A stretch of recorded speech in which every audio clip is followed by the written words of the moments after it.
back once again. Once again, Teen Talk Television is coming back to the airwaves. Everybody knows ain't no talk like Teen Talk.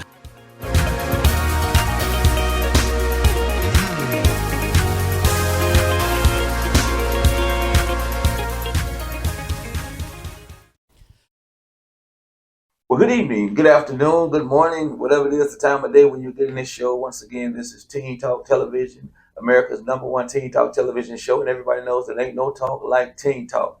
I tell you, I'm excited, ignited, and delighted as always to be on the set, to be talking to teenagers who I know can make an impact, who I think have a positive purpose, who I think they are walking examples.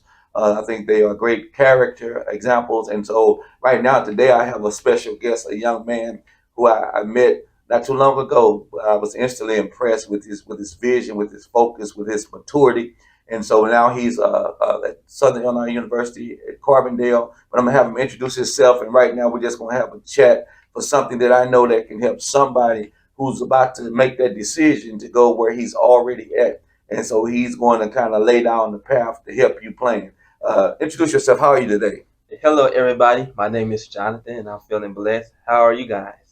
Doing pretty good, Jonathan. As I was saying in the introduction, when I first met you, I told you, I said that there was something awesome about you. I mean, you're a genuine young man. You care about people, but I just love the vision that you had for your own life. And so you are a product of this community. Just tell us, like, where you're born and the part of the city that you're from. Okay, so where I'm born, I am a local. I am born in East St. Louis. What I was raised, I was raised at a part that what we call Pollock, but that's Mm-hmm. 24th Street. That's off of State Street. Whole lot of town. Oh yeah, oh hmm yeah.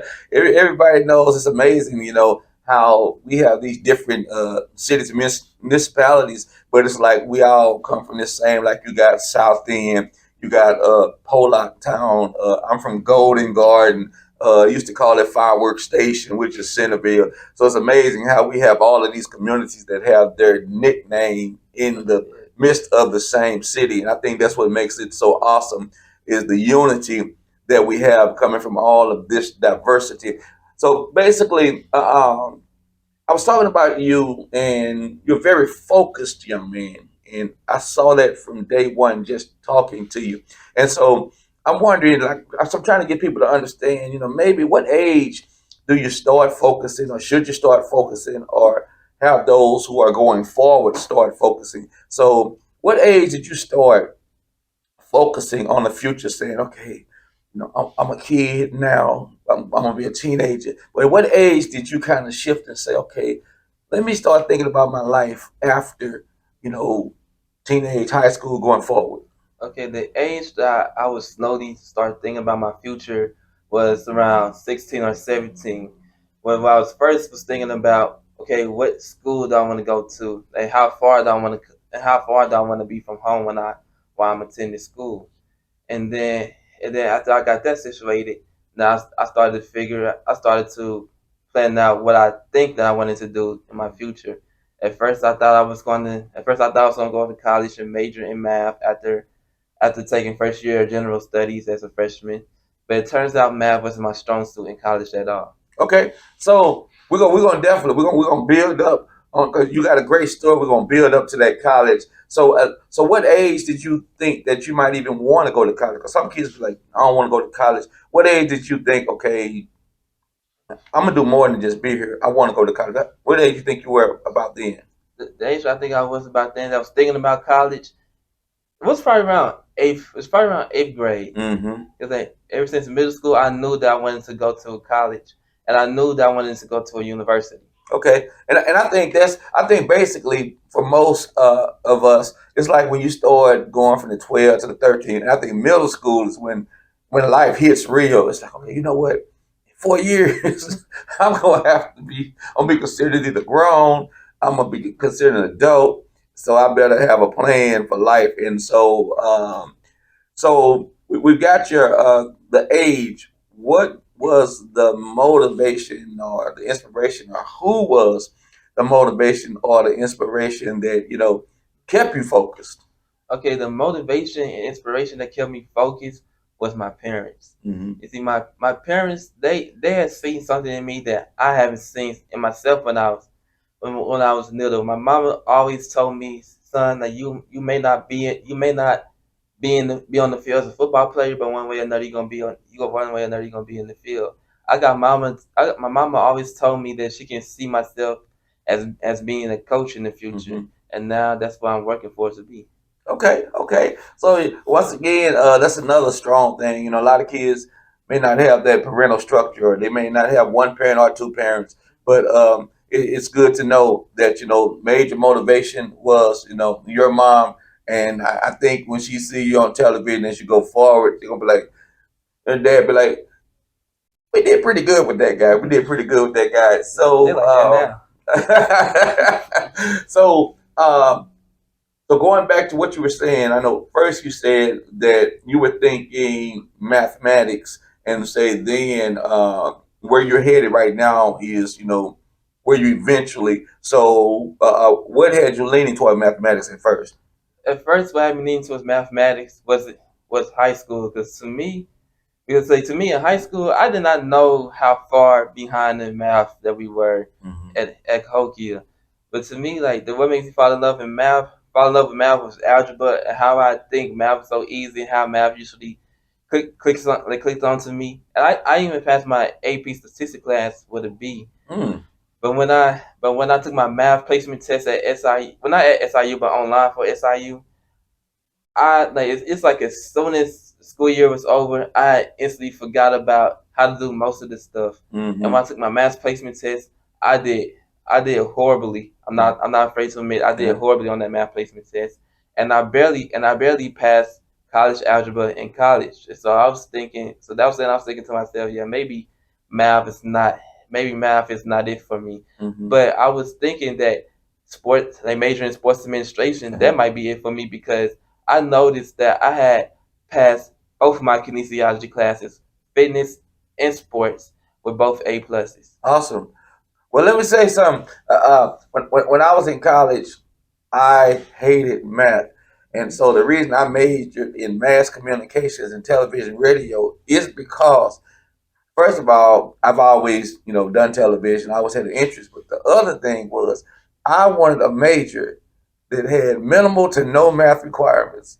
Because I mean, like you say, in high school, you got calculus and you got, algebra and you have trigonometry and you have all of these formulas and stuff that really make you think and really make you figure it out. But how many times do you use that in the next level? And so I'm like you, once you leave, if you don't really just stay locked into that, you kind of forget it because really I was only doing formulas because I was in that class, and that's what it took to get out the class. But I mean, I hated it, and I used to always say, "What does this have to do with me talking in front of a camera, producing, or doing what I love, radio?" It don't even deal with numbers. The only numbers that you deal with in the career field is your check. And I know how to count what I'm owed, and so that's one thing that we have in common is that mathematics it can be frustrating unless that's like something that you just love to do. You got some people they just live numbers, okay? Then you need to be an accountant, you need to be in mathematics. But for somebody who's really not into the numbers other than when they're getting paid, then I definitely feel you. So you're at Cahokia and you're thinking about, I want to go to college, I want to go to a university, and so I'm here in Cahokia. I know they have Swick, Southwestern Illinois. I know they have Edwardsville right up the road. They got Harris Stowe, Lindenwood. So all of these colleges are here. They've had the now Wabella Young, but it used to be another college name down there, SCC State Community College. And so, but you said I wanted to go to a university. So you had a university that was like 20 minutes up the road, Edwardsville. You had Lindenwood that was in Belleville, Lindenwood in St. Charles. So, what made SIUC? What made you say that's where I want to go? That's me. Okay, what made me say SIUC was one I already made up that I do not want. I already made up my mind saying that I do not want to go to a college that where it's too close at home. That's Mm-hmm. why schools like Harrisville State, Yeah. in Eversville, SIUE Eversville, they or Swick, they never caught my eye because they were too close. They were too close Uh-huh. at home. And then what makes me think that SIU is gonna be the place for me? Where I remember in junior year at Cahokia, and we had took a trip to SIU, and I was thinking to myself, I kind of see myself there. Mm-hmm. So SIU became one of the schools that I applied for. It wasn't the first school. Uh-huh. It was like one of the last few schools. The first school I wanted to attend was U of I and Northwestern, the schools that's somewhere in the Chicago area. Uh-huh. But none of them accepted me because I did terrible on my Okay. standardized test, the ACT and SAT. But SIU accepted me because they don't look at the standardized testing, but they accepted me because of my GPA. Okay, and that's a great point. See, that's why I was saying when we are doing these television shows, and it's like we're just having a conversation, but you got thousands of people who may see this, and so people need to hear that. They need to hear, okay, some of these universities, they base it on test scores, and how many times do you hear that? A lot of times the test scores are not equitable. They're not balanced, and so to say you could take a test score from one test against a GPA that you built for 4 years, and so it makes a whole lot more sense. And so, some people that's watching right now, you need to know that and understand that some universities are built on test scores and what they get in the test score, which is one test that you might take for 2 or 3 hours a day. And so that's something to consider. Do I want to look at a college or a university that bases it on one test score, or do I want to go somewhere first of all that bases it on my GPA, my references, my reputation, everything that I have established? Because let's just be honest, some people, they're very intelligent, very articulate, but they just don't do well on tests. And it has nothing to do with their aptitude. It's the fact that some people just freeze up when you're sitting there and that person's sitting there clocking you. Okay, next, you got 10 minutes to do it. And you're sitting there trying to figure out. So you're dealing with frustration, you're dealing with agitation, and then you're dealing with nerves. And so that's a good point. That's what I like about Team Talk, because we can bring out stuff that from your experience, you'll help the next person know, you know what, I need to look at colleges that's going to keep my GPA a priority. And then a lot of the SATs, the standard, aptitude test, CAT, and all of that. So that's another a good point. So I like the other thing. I didn't realize how much we had in common but the more I interview you, because I was the same way that you want to go somewhere not too far, just in case you need somebody to come and get your dirty mercy, but also not too close. But every weekend, there come my mom, my aunts, and my nieces and nephews and cousins, and we just run up and see, because you still want the college experience. And it's just something about, you know, the dorm life, which we'll talk about. It's just something about just being on your own. All your life. You've been at home. Jonathan, get up. Jonathan, brush your teeth. Jonathan, go take the trash out. It's like you got up, but now you have to grow into the manhood that you're going forward. So I like the fact that's how you Carbondale, GPA.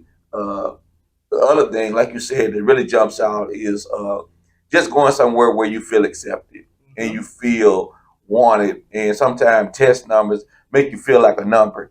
But if you didn't get a 15 or you didn't get this, then it devalues who you are. And we both know nothing can devalue who you are, because you were Jonathan before that test, and you'll be Jonathan during that test, and you'll be Jonathan after that test. And one day, 1 4 hour period with a pencil is not going to change the core and the character of who you are. So, what was your biggest challenge in growing up and thinking about becoming grown? What was your biggest challenge you thought about growing up? And my biggest challenge I thought about growing up is it's my antisocial. It's my antisocialness because most people would know if you grow up with me, or if you were my parents, you know that I am very antisocial for the most part, but I still and I still is. And in high school, in high school, I graduate. I passed all my high school classes without even having to talking to nobody for real. But being and I still being antisocial. Hmm. But in college, that in college, I realized that I would have to break out of that hole real quick. Okay, and so and for those who are watching us by television, sometimes when you say anti, you think it's a prefix that means against. That's not what he's saying. That he was against people. It's the term that we're most familiar with is introvert and extrovert. An introvert is simply a person that like to be to themselves, just leave me alone. Let me do me. And some people, that's their personality. And I think sometimes people brand people, erroneously because they think, okay, because I like to be to myself for whatever reason that I don't like other people. That's not what I'm saying. I'm saying that I'm just the type of person that I'm more to me than to others. So basically, what Jonathan is saying, for those of you all might think that anti, no, it doesn't mean he's anti against people. It means that he's an introvert. It's like me. I'm an extrovert. And I was telling you, if I walk in a room and there's 100 people and I've never met any of them, and I'm in that room an hour, I bet you before I leave, I know 50 of them. But I'm the type of person, come on, hi, I'm Willie. How you doing? Okay, glad to meet you. Okay, so where you from? I'm the type of person. Some people, they'll just go in the room, and if they didn't know you when they got there, I don't know them. You go over to the corner, you grab a book and stuff. But it's like, and that's what people have to accept diversity, because some people, it's like some people might say he don't talk enough, but then what they say about extrovert, he talk too much. So you just have to be you and do you, be comfortable who you are, and people that are really, people that's really built right, they accept you for who you are. And so you never got want to conform, because if you don't talk, if I walked up to you and you just going 100 miles an hour, like, Charlie, have you been on something? Have you been smoking? Have you been around? I said, no, you ain't smoking nothing, but have you been around a contact? Because I know, once you get talking and you're comfortable, but you're not the person just gonna go in the room and be just that social bubble. Hey, Jonathan's here. Whoever don't know me, get your ink pen out of stuff, because that's the difference between the intro and an extro. But the point that I really like about that is that you knew, okay, I've got to open my comfort zone. I've got to expand it in order for me to get the most out of the experience and to get the most of what I need. And so that's the other thing, is that as we grow up, we have to evolve based on the environment or the situation. And so you're a very observant young man, but you're also you have a very good eye for what's needed in a certain situation and a certain circumstance. And so you just think about, as you went to Carbondale and be like, this just me, they just need to get over it. And so that one person might see that works, but you got to think about it. When you go to college, you got group projects. So you can't be in a group project with 7 people. I don't talk to nobody but me. But no, because the professor is going to insist, I don't want an individual project. I want a group project. So in order to evolve into doing a group project, I have to evolve out what's my standard basic comfort zone. And you go into the dorm, you could be like, okay, I'm really like to talk to people, but it was excellent. And I think probably from doing that, then you were able to meet other people that you wouldn't have met had you been close. Because if you just go to the room, just sit down and fold your arms, don't look up, then you don't meet anybody. So, like I said, we're just learning so much from Jonathan in this situation, so much in growing up. And like right now, we kind of just walking through his life, uh, growing up as a little kid, then as a teenager, thinking about life, having an initial vision of thinking that, maybe it's mathematics. And then, after taking the test and really looking after high school, this is really not who I am. And then the fact that it was the mathematics, which you really wasn't feeling anyway. that some colleges were going to base your future and your acceptance Mm-hmm. on basically one Well, subject. one test. That's Yeah. that's that's one thing I never understand about colleges and standardized testing. Because, like you said, there's a bunch of people who are terrible at testing, like myself, and especially standardized testing, because those are very hard to prepare for. But you mean to tell me, despite the fact that somebody got a 4.0 on GPA, all because they got a 10 on the SAT, you're not going to accept them to your Yeah. school? Yep. And so you are a great example, and somebody out there needed to hear that because rejection is a part of life, and sometimes we look at it the wrong way. But the thing about rejection is the biggest thing is how you respond to it.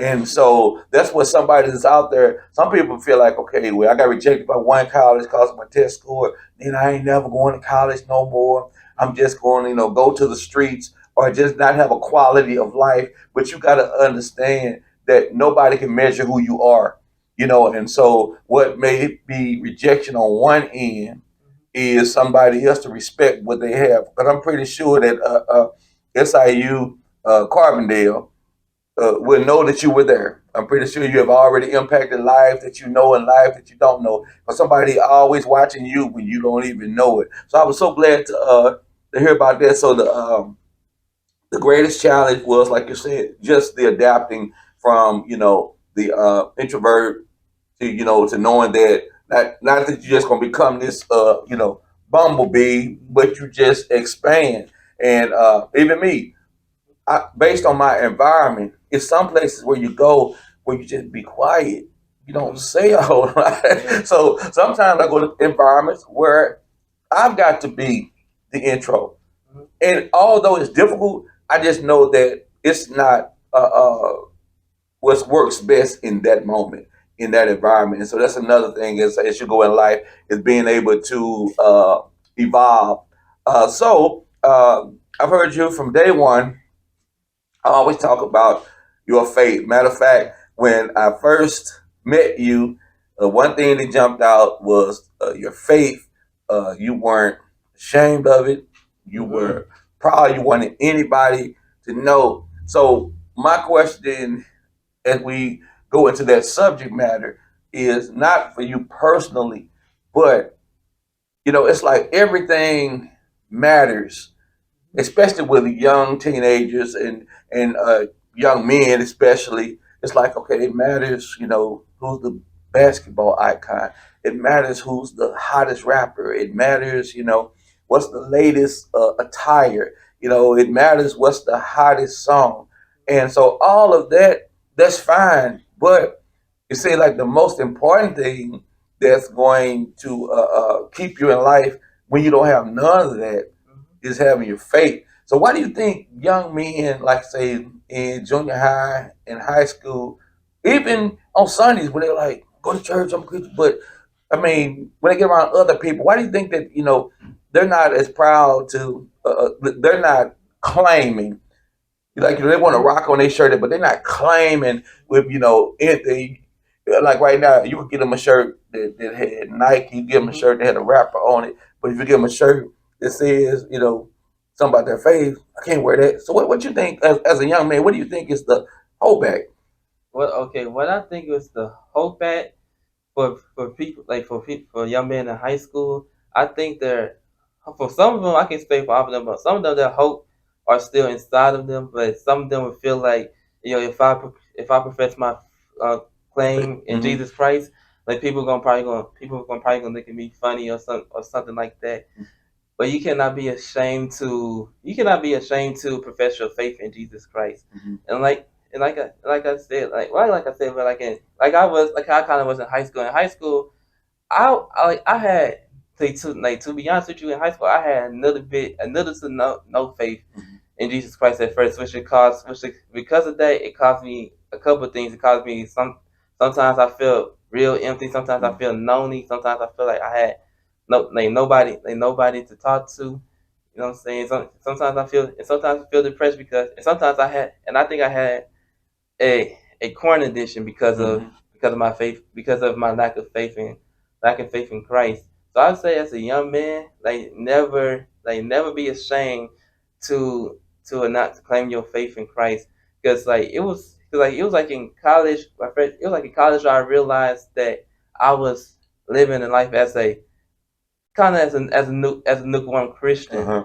and that's because of the type of music I listened to, the type of shows I used to watch, the type of friends that I used to be around with, the things I used to do, and then so it's like in college. That's why I decided to restart my faith. That's why I decided to restart my faith walk. I met a guy named Jacob. Mm-hmm. He had helped me restart my faith walk, and there was this one girl named Kennedy. She helped me restart my faith walk as well. And then so ever since then, ever since I accepted Jesus all the way in my life, beg for repentance for all my sins, and told Jesus from here on down, from that day, I'll put all of my faith in Him, not just a little bit, but all of my faith in Him. I woke up the next day feeling like a brand new man, feel like all my sins was forgiven, feel like a whole new person. I feel like just like that, the old me was dead and gone. Just as soon as I said that prayer, and then that's why it says I got baptized, and I got myself into the Bible more and more, and not just because of I had to. No, it's because I wanted to. Mm-hmm. But John, I'm telling you, man, I am just so I always been impressed. But I often ask young men, and it's only you and one other guy who really. One guy just interviewed about a week ago, Jordan Suggs from O'Fallon, and I mean, gonna be one of the most highly recruited athletes as a senior. And but the main thing he always talks about is his faith and his relationship with Christ, and so I always try to talk to young men like you because I know that it's like sometimes you get a young man, he don't care if you think he a thug, even if he ain't. Don't care if you think he's a gangbanger, if he ain't. Doesn't care if you think he's in a illegal lifestyle, which he ain't. But if you say, man, man, that dude a church boy, it's almost like like you got cussed out or something. Whereas, okay, if you proud to be a fraternity member, if you proud to be in an organization, Or if you're why would you proud be to be so a proud? fan of Right. somebody else. But man, I'm telling you, your focus and your faith. And so, one question as we move on up the ladder, one question is, okay, it's one thing to have faith and be building a relationship at home when you got that base, all the time, and you need to be praying, you need to be reading the word. So, what is the difference in between being at home, where you got somebody to kind of remind you, just in case you forgot about Jesus,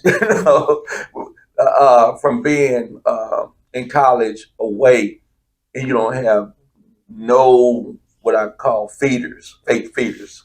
It's different because I grew up in the I grew up in the Christian home. Mm-hmm. My like you know what I'm saying, my mama and my dad, they both believe in God, and they every now and then they both remind us to thank God for all He has done. But when I got to college, it was kind of different Mm-hmm. because all the diversities. I met a couple of people who don't even believe in Christ. I met a couple of people who don't even believe in religion at all. But when I attended SIU, that's why I met Jacob, a guy like Jacob, and a girl like Kennedy, because and I every now and then I surround myself with those type of friend groups.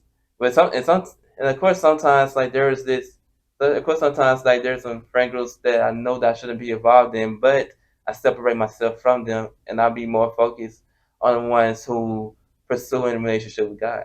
Okay, and like I said, as we be wrapping up, you always give me another nugget to jump on. One thing I hope that you all are paying attention to is he keeps talking about how he surrounds himself with certain people. In other words, your circle can be contamination, or it can be what makes you a champion. And so I tell people all the time, I've been preaching since I was a kid, and I said that when I was coming up, it was still drugs. It was people smoking joints. It was people that was getting drunk. It was Right. still a lot of stuff. that was out there, going, stealing, all of that was out there. It's not like it did not exist. I said the reason that I didn't come out like that is not because I was a preacher, not because, my faith was serious, which it was. It was because none of my friends did it. None of my circle did it. And so one thing that I hope that every young person is watching is that you have to be very careful. I was talking to some parents the other day, and I said, your biggest challenge of your child it's not even from a spiritual point. It's not even the enemy. It's not even the devil. I said it's their best friend Yeah. because your BFF, you're going to be listening to them. You tell the best friend something that when I don't feel comfortable telling my mom this. I don't feel comfortable. So Mm-hmm. if your best friend is total opposite of who you are, either you're going to encourage them or they're going to encourage you.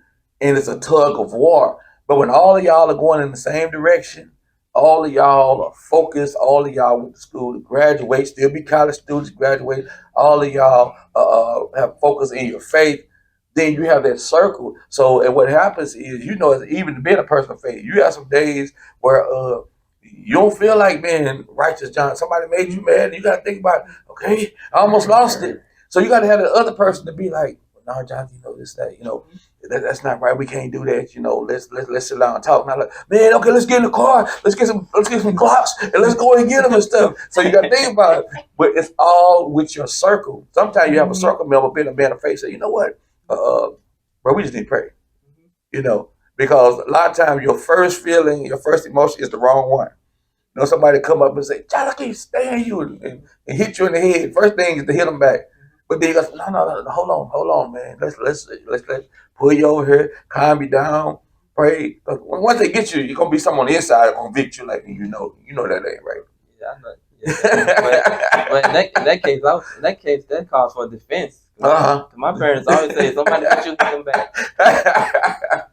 But like I say, when you got that circle to say, hey, like I always tell people, one of the hardest things is like when I'm mentoring kids, especially when I do kids from some of the local, what they call projects, and so they'd be like, I have them like one couple hours on a Sunday, but they go back to the Gumpels and the Oral Weathers and the John Robinson. And so I'm telling them, you don't fight, you don't respond with violence.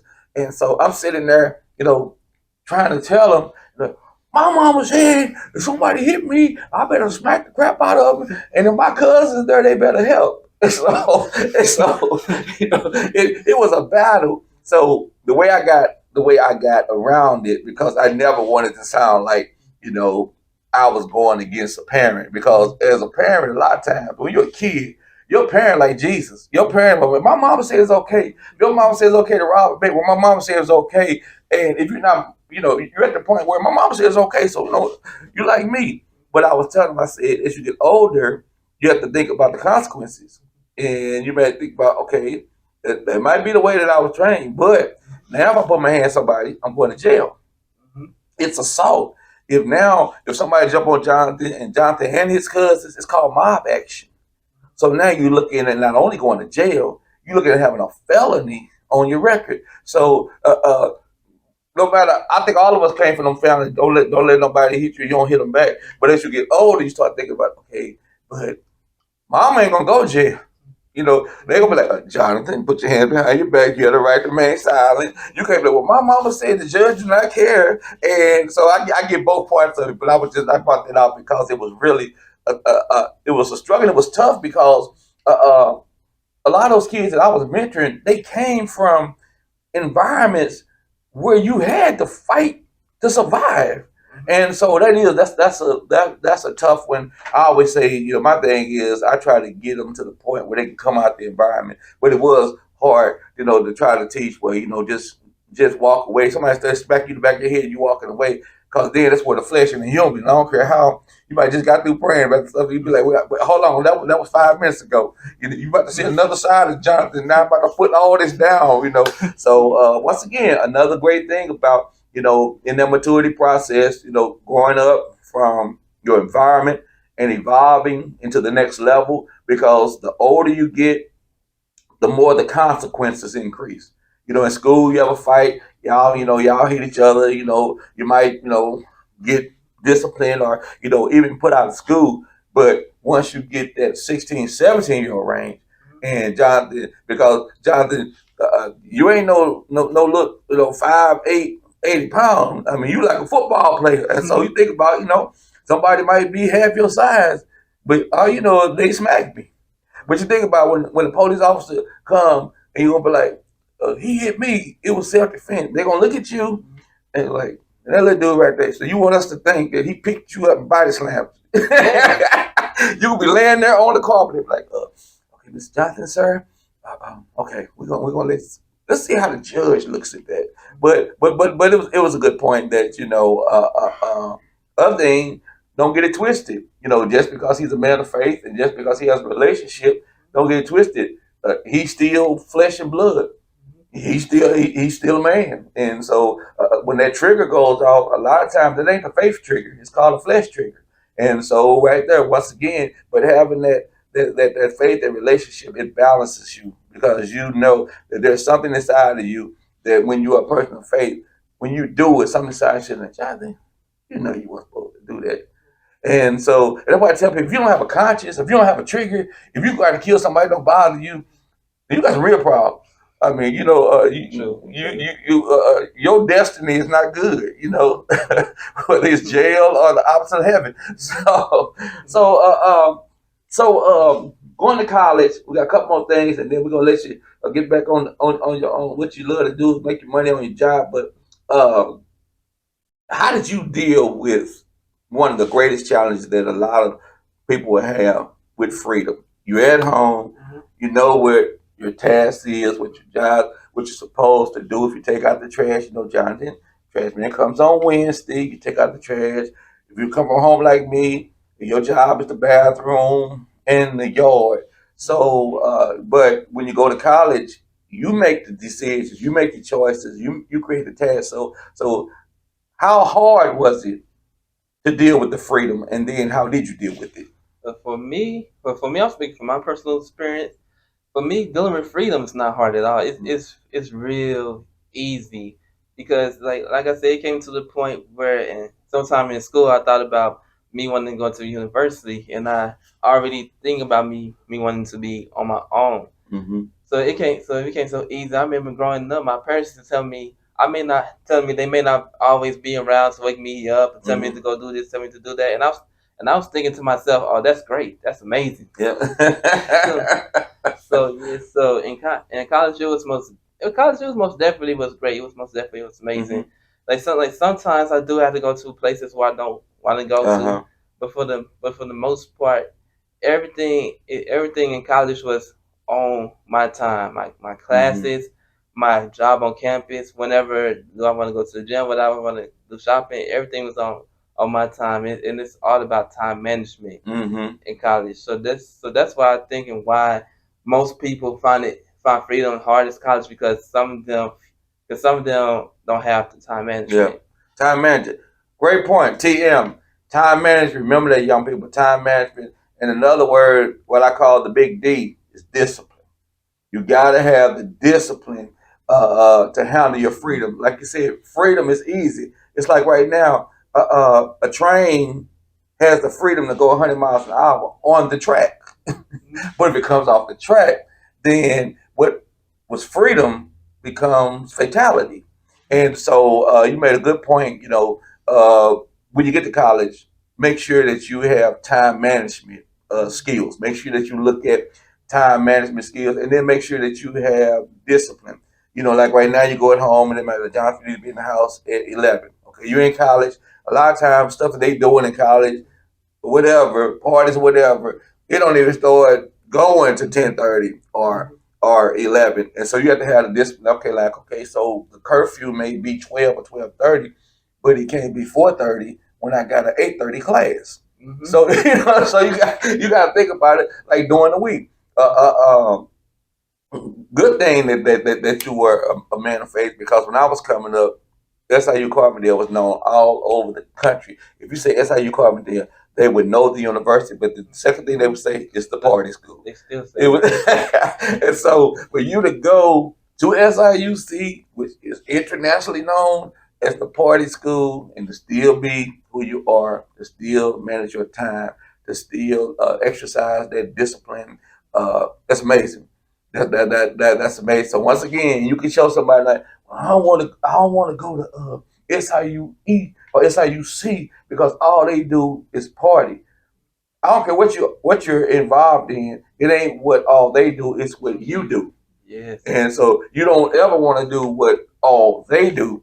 You go and you establish what works best for Jonathan, and then you go from there. Oh man, I'm telling you, you have really been a great interview. And as I was telling you in our pre prep talk, is that your story. You're going back to do your junior and senior years, and I just can't wait to see where you're going. But your story right now, you got a lot of people that where you at, what you've gotten to, they're about to go into. And so now you're going to help them to get where you're at. And so your story through this television medium, one thing about the City of Champions, the guy, the producer, Mr. Lawrence Duncan, I mean, he's Mr. Television around here. And so he's taking this station and he's pretty much just created it, birthed this as his baby. And so now he has, the City of Champions. He has YouTube, Facebook, Twitter. So you're going to be going to all of those mediums and all of those platforms. And so it's going to be a lot of people that would never meet you, but you will have helped them because they was like, man, I learned so much from that dude. I listened to the interview and I learned, around the eighth grade, probably a good time to start getting serious.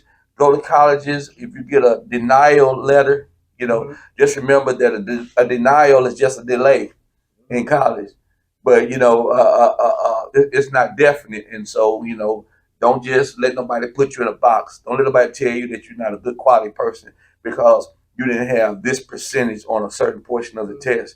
And other thing is, think about what he said. Now he said GPA, so that's something that you can control. So you got to remember that, especially when you get to your junior year, that is when you pretty much make it or break it on what colleges you can go to.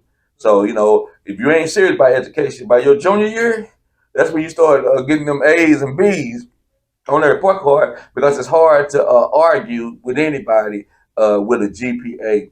So, the plan was that you athletic, director, coach, sports, and you said that you felt that. Tell me about that. Tell me about your vision about getting that degree. What led you getting that degree, and what you plan on doing with it. Okay, so my vision, what led me to getting that degree, is that it came from God. Because every time I think about my career, like God showed me a vision of me being me being the coach, or me being the office for a sports organization. And still to this day, I still see myself as a coach. Now what need or what level, I have no idea. Because sometimes God does not tell you everything Mm-hmm. right the back. So my so my so my so my so my goals for career wise is to be a coach. Mm-hmm. Is to be a coach for many reasons. The reason why I want to be a coach for football is, for one, is because I Mm-hmm. love the sport, and two, I see it as an opportunity to plant seeds in young men's heart, to Mm-hmm.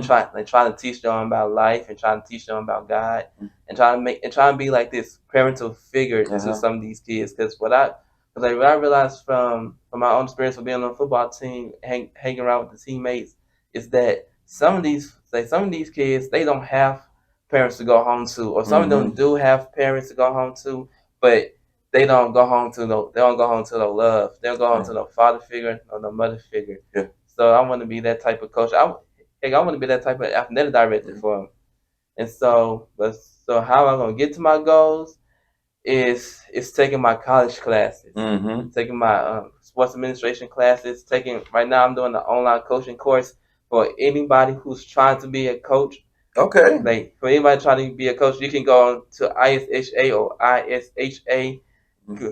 coaching courses, and then you can try to work for your coaching certificate. Okay. But he gonna not gonna lie to you. You gonna have to pay for it. You gonna have to pay for the classes. Well, that's a good thing. Once again, I said you got a plan and you got a path. Right now, you gave them some golden information. Two things that I took from what you were saying is that coaching. You have a heart for coaching, but some people have a heart for coaching for a paycheck. You have a heart for coaching for pouring into people. Whether it be spiritually, physically, academically, or athletically. But then the other thing I like about it is that coaching is in your spirits on your radar, but also on your radar is athletic director. And so the great thing about that, the greatest athletic directors, in my opinion, come from those who were former coaches because you Hmm. understand the system. And so the difference is as you become athletic director, then you have all of the coaches coming to Jonathan. So the vision that you have as a coach to pour into that athlete is what you can pour into your coaches. So now you become like this big pitcher and you pour into these many pitchers, and then the benefactors are the kids that you pour into. And look forward to you getting the bachelor's, to go to the highest level in coaching. You got to at least get that master's because, once again, with your credentials, when you look at the athletic director, first thing they look at is bachelor's and master's. And so, one thing about it, coaching, you already ready. You're working on your certificate. You're already investing in yourself. Like you say, it ain't cheap. So, Jonathan, thank you so much. You've been an excellent interview.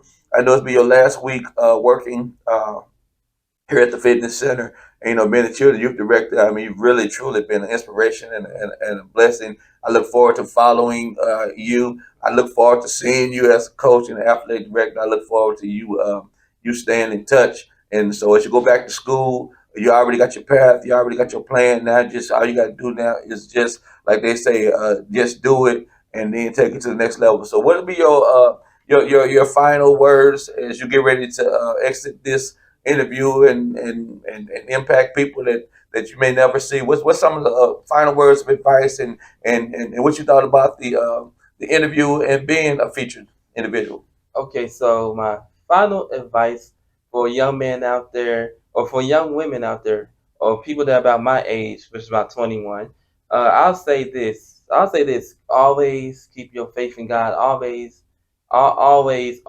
trust in God. You know what I'm saying? Forget religion. Because I told, like, every time I try to tell people about God and Jesus, Mm. they always say they don't do that religious stuff. But what they fail to realize that God and Jesus, they don't do that religious stuff either. What they do is relationships. It literally says so in the Bible. They worship me through the lips, but their heart is different. But the heart is far from me. That's, you know what I'm saying. That's God was talking about religion. God don't care about that. He wants a relationship with Yeah. your heart. He's after your heart, and keep pursuing Him. For those who already have a relationship with Christ, keep pursuing Him. Keep on pursuing Him. Don't let nobody discourage your faith. Don't even let your own parents discourage your Mm-hmm. own faith. Keep pursuing them, because like your relationship with Christ is your relationship with Christ. It's not everybody's relationship with Christ. And also be careful with the things, be careful with the words you say, and be careful with the things that you do, because at the end of the day, no matter if somebody influenced you to do those things or influenced you to say those things, at the end of the day, when it's time, you are going to get judged for the things that you did, for the things that you said. Junebug ain't gonna get judged for the things he caused you to say. Or Sister Strawberry ain't gonna get. Or Sister Strawberry ain't gonna get you judged. Sister Strawberry ain't gonna get judged for the things that you made her, that she made you to do to her. Always be careful with the words that you say, the things that you do, because like at this point we are not living for ourselves, Yeah. but we also living for those around us. No matter you believe in God or not, the words you say or the things that you do will impact those around you. Well, let me say this: it's going to be very hard after this interview to convince people that you're an introvert and that you're, as you say, anti. It's going to be very hard because you have really been, I mean, just articulate, oratorical excellence. I mean, I'm telling you, John, you have nailed. You have nailed this interview. You have so much that we can grow upon. And as we get ready to close this, for real though, as they say, as a great to close this, you said something that I hope all of the people that are watching will hear what you talked about, the difference between religion and relationship. So a lot of people don't realize that religion, the definition of religious is to do something consistently, habitually. So you should religiously brush your teeth, I hope. You should Yes. religiously put some deodorant on, I hope. So people don't understand it's not about religion, that's just a practice, a habitual practice, but it's about relationships. And so it doesn't say like none but the religious, say none but the righteous. And so righteous is a relationship, that's not religion. And so I want to say once again, Jonathan's headed to back to Southern Illinois University, Carbondale, the Salukis. I want y'all to know that he's doing his thing. He's staying who he is at the party capital all over the world. I'll be in New York and I'll be like, you ever heard of SIUC? Oh, that's the party school. And so I was really shocked when you say that's where you went, because I'm like, man, most people, they go to SIU, they ain't really going to school. A lot of them call up, I may go to class, but Jonathan, you are an excellent role model. I know your parents are proud of you. I know that I just met you. I'm proud of you. I'm looking forward to seeing you nail life, period. So, once again, this is Teen Talk Television. I'm Pastor Willie D. Brown. I want to say a shout out to our technical director. He's always behind the scenes, but he always makes it happen. And that's my brother from another mother, Lawrence Duncan. I call him Dunk. Anybody that knows about East St. Louis television knows that you can't mention East St. Louis television and not mention his name in the same breath. So we appreciate him for past, present, and future. Once again, this is Teen Talk Television, America's number one Teen Talk television show. Everybody know there ain't no talk like Teen Talk. And he said it number one. So you got two people that said number one. Thank you, Jonathan. Thank you, Mr. Duncan. Thank you, City of Champions. And just thank you. The best is yet to come. And I hope it's some young man or some young lady. I hope one day he'll be your athletic director. One day he'll be your coach. But either or, he's going to be the best of the best. We're signing off. You have an awesome day and see you on the next episode of Teen Talk Television Live. Yeah.